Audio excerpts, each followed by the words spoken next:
Hello, this is Shaz here. Welcome to my ramble, and I shall be rambling on today about one of my pet sitting experiences. I'm currently on a pet sit. I'm up in the Upheaval Mountains in Granada, Spain, and I'm looking after a dog and 3 cats. I'm about halfway through a 2-week stint. So far, so good. Nothing major, apart from a power outage where the freezer defrosted and I had to sort that out.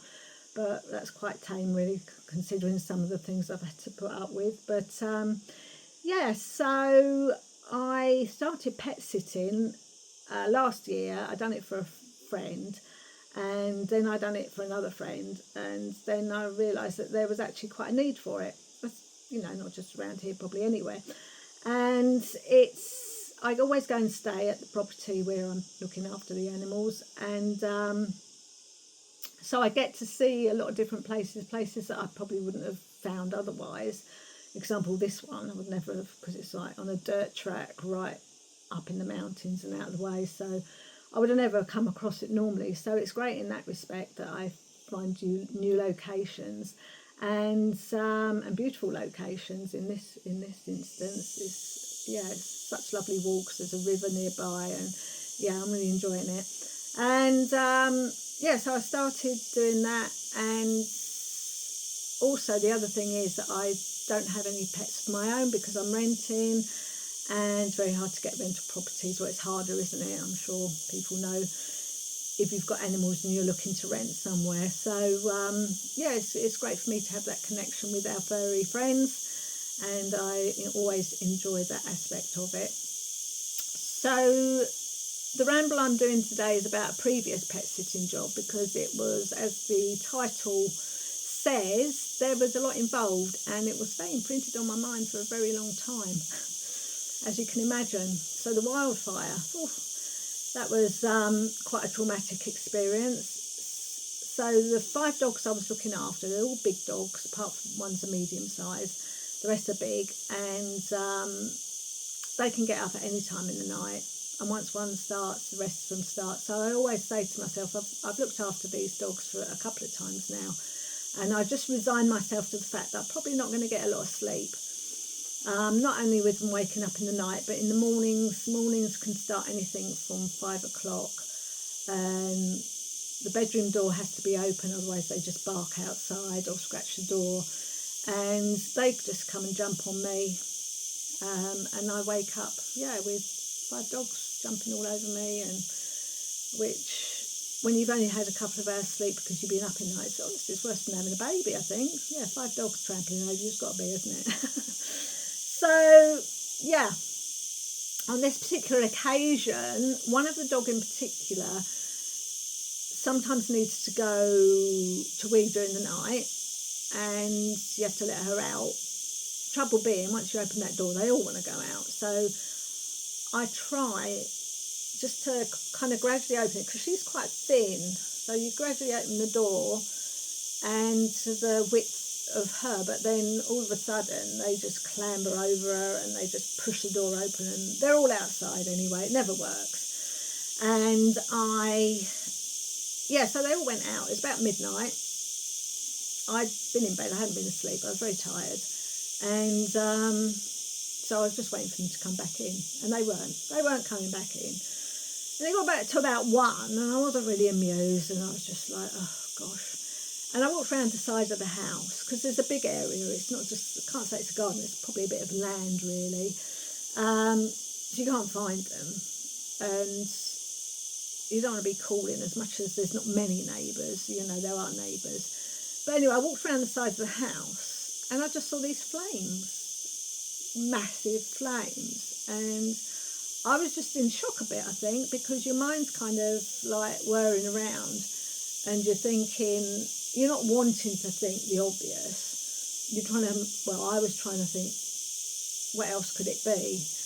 But at the end of the day, it can't be anything else. But the confusing thing was I couldn't hear any fire engines or anything. So, and it was massive. So it must have been going for a while. So anyway, I didn't know what to do, but we have a wildfire alert app which usually goes off if there's a fire in your area, and nothing had gone off. So I went on it, and it has the emergency services number to call. So I called it, and once we got over the Spanish-English language kind of barrier thing, they put me through to somebody English, and they said they were aware of it, and it will be, taken care of. So I was like, okay.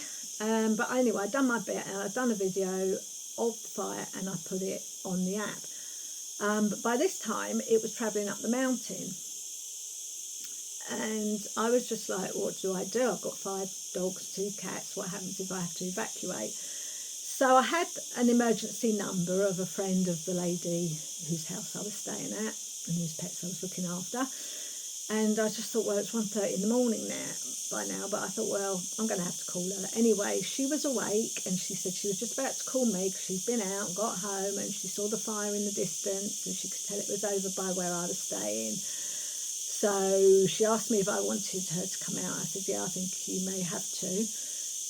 So she came out. Emergency services still not there, but the thing about around this area is there's lots of little villages and towns, and there's not a main fire station nearby. They usually come from the nearest big city, or perhaps not even the nearest. So we've been told we have to wait about an hour, but that hour went, and it was 4 o'clock in the morning, and we just sat up watching the fire going up the hill, because the trouble being, although it was travelling up, a change in wind direction, it could have come over. So we had to kind of keep our eye on it. 4 o'clock in the morning, the emergency service arrived. They went to the top of the mountain and tackled it from above to stop it going any further, which done the job. So about 4:30, I kind of went to bed, had a little sleep. And the next day, the helicopters were coming over with those big things of water and dropping it everywhere. They obviously can't come out at night in a mountainous area. And so, that was kind of a major event on one of my pet sitting jobs. So I probably didn't realise the seriousness of it until the Almeria fire a couple of weeks later. When I saw the devastation and the loss of life and everything, and it kind of hit me, kind of how serious these wildfires can be. So I was very grateful that it hadn't kind of got out of hand with regard to being blown over to my location. Nobody was hurt either. And the funny thing was, I did go over there a couple of weeks later. I just wanted to see really how near it was to where I was staying, and just kind of what the land looked like as a result. And the funny thing was, there was houses, but the houses, I don't know if they've got some kind of system going on around them, but the fires just, and the land was just burnt around these houses. And but I don't know, perhaps they're not all like that. Perhaps these houses have something, kind of a system put in place for such instances. So that was my wildfire. And then a couple of days later, the dogs got up in the morning, feeding time, always there, obviously, you know what dogs are like, 5 dogs to feed, there's a system in place, they all have a certain amount in certain dishes, they all have to stand in a certain place. It works, there's no arguing, there's no fighting. But 2 of them turned up for their food. The other 3 I could hear barking somewhere, just going mad. And I just thought, well, they'll just have to carry on, and I'll feed the 2 dogs that were here and leave the other 3, leave their dishes down and just hope for the best. So I went into my bedroom, still early in the morning, and I think I still wasn't awake properly. And one of the dogs appeared outside the bedroom window with a cat in its mouth. And I was like, oh my God, what am I to do? And a few things went through my mind at the same time. Obviously, it wasn't a very nice thing to see. And also, I didn't want the dog running off with it, because it still looked intact.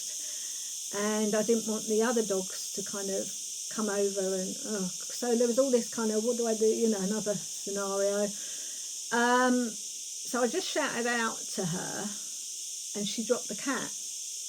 And so she ran off. I thought, right, I've got to get out there and retrieve that. before the other dogs appear. Something that I really didn't want to do, but I just didn't want the situation to get any worse. So I got a bin liner and put the poor thing in that, and I put it in an outside storage area. So yeah, that wasn't very nice at all. I was very upset with the dog, but you know, a dog's a dog at the end of the day. But I don't know. I know they don't all do that, but I suppose as a group, perhaps they do. So anyway, I messaged the owner and I told her what had happened. She said to me, "Oh, you know, what's the description of the cat?" Because obviously it could have been one of the neighbours. And I was like, "Oh, I didn't really take that into consideration, to be honest." I had a kind of a rough thing. She said, "Well, can you look in the bag and have a look and let me know?" And I was like, "No, I'm not going to go back in that bag and, you know, put my head in and have a look."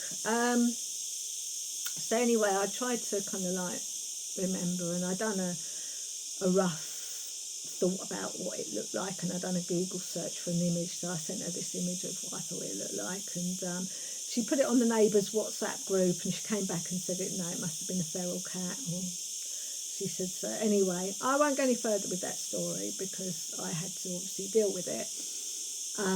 But yeah, I mean, there was a few other things that went on with this. I mean, I suppose it's 5 dogs really. There's more chance of things going wrong, even though the wildfire was nothing to do with them.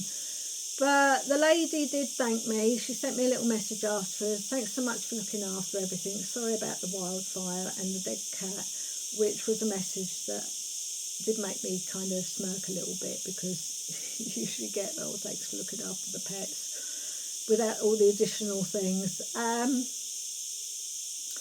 Yeah, so it's very eventful, not in the best of ways, but just shows you really that you never know what's in store. You can't expect them to go peaceful. You just have to take what comes. So yeah, it's not always easy, this pet sitting.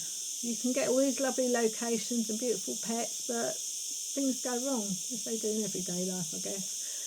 So that's my little ramble about that story. And thank you for listening. You've got 12 and a half minutes. That's not bad. Hope you enjoyed, and hope you enjoyed the background of my quirky little... It's got a lovely roof, actually, look.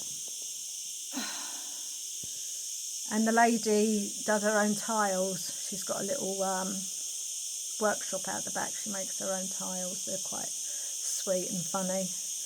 Anyway, enough of that. I will catch you on the next video. Thanks for now. Bye.